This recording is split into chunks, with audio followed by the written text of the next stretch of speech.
observasi ini adalah untuk mengetahui dan juga mengevaluasi, Bu. Jadi untuk mengevaluasi kira-kira proses pembelajaran Buningrum di dalam kelas itu sudah siap apa belum. Kemudian diadakan supervisi ini juga agar nantinya pembelajaran Buningrum di kelas itu lebih siap lagi.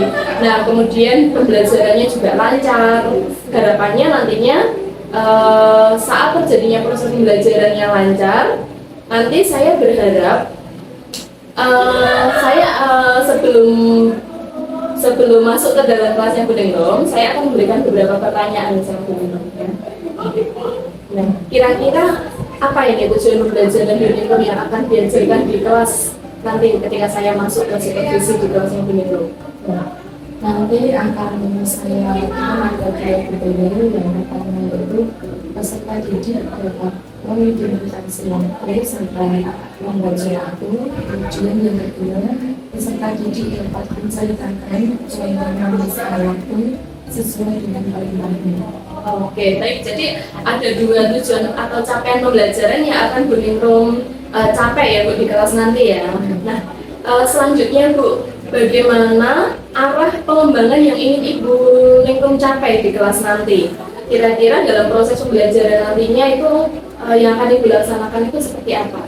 Baik, untuk arah pengembangannya saya akan memfokuskan pada dua pengembangan, yaitu pada aspek pengetahuan dan juga aspek untuk pengetahuannya. Siswa dapat menentukan dan menguraikan contoh waktu, sedangkan untuk keterampilannya siswa dapat menyampaikan waktu itu berbeda. Oke, baik. Jadi area pengembangannya yang ingin Buningrum capai ada dua ya, Bu. Jadi yang sudah Buningrum sebutkan tadi, yaitu yang pertama adalah aspek pengetahuan, yang kedua adalah aspek keterampilan pada siswa. Gitu ya, Bu ya? Iya, Oke. Nah, selanjutnya Buningrum, saya juga ingin mendengar nih dari Buningrum, bagaimana rancangan pembelajaran yang ingin Buningrum terapkan di kelas. Lalu misalnya ini, Bu, seperti pembelajarannya seperti apa, kemudian strategi pembelajaran yang akan Buningrum terapkan di dalam kelas itu seperti apa, kemudian metodenya bagaimana, begitu, Bu. baik, untuk model pembelajarannya itu akan saya gunakan dalam proses pembelajaran nanti adalah model pembelajaran berbasis masalah atau problem bersifat teori. Adapun strategi pembelajaran yang akan saya terapkan yaitu strategi pembelajaran berdiferensiasi berdasarkan kesiapan belajar siswa yang saya integrasikan dengan pembelajaran sosial emosional. Baik, berarti rancangan pembelajaran yang akan Buningrum lakukan di kelas 2 ya, Bu ya. Nanti adalah menggunakan strategi pembelajaran berdiferensiasi yang diintegrasikan dengan pembelajaran sosial emosional. Kemudian menggunakan model pembelajaran PBL atau Problem Based Learning. Nah, kira-kira, Bu, bagaimana dengan media pembelajaran yang akan Ibu gunakan nanti dalam proses pembelajaran? Untuk media yang akan saya gunakan, saya akan memberikan contoh gambar tentang waktu, kemudian misalnya itu saya juga punya LKPD untuk siswa gitu. Wah, berarti persiapan Buningrum sepertinya sudah lengkap sekali ya, Bu ya. Baik, kira-kira kapan nih, Bu, saya bisa melakukan atau melaksanakan supervisi di kelasnya Buningrum? Baik, untuk pelaksanaannya sendiri, rencana akan saya laksanakan pada hari Selasa besok ini. Baik, Buningrum, jadi besok hari Selasa pada jam berapa nih? Jam pertama ya berarti ya, Bu ya. Jadi jam pertama nanti saya akan masuk ke kelasnya Buningrum, saya akan melihat atau melakukan supervisi.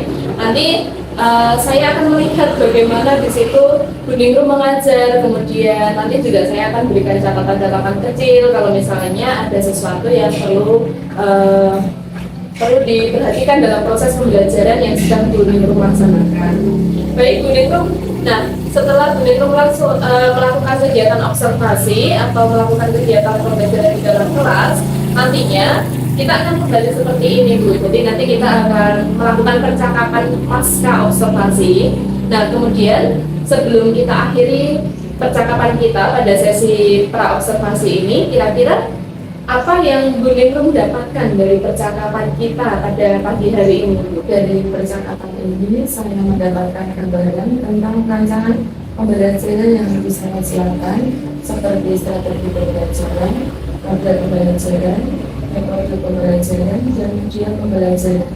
Semuanya sudah saya buat, berarti ini benar-benar saya persiapkan mulai dari sekarang agar kalian mesti bisa maksimal dan baik lagi.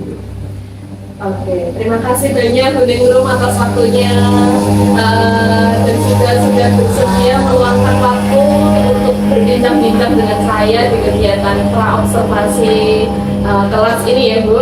Nah,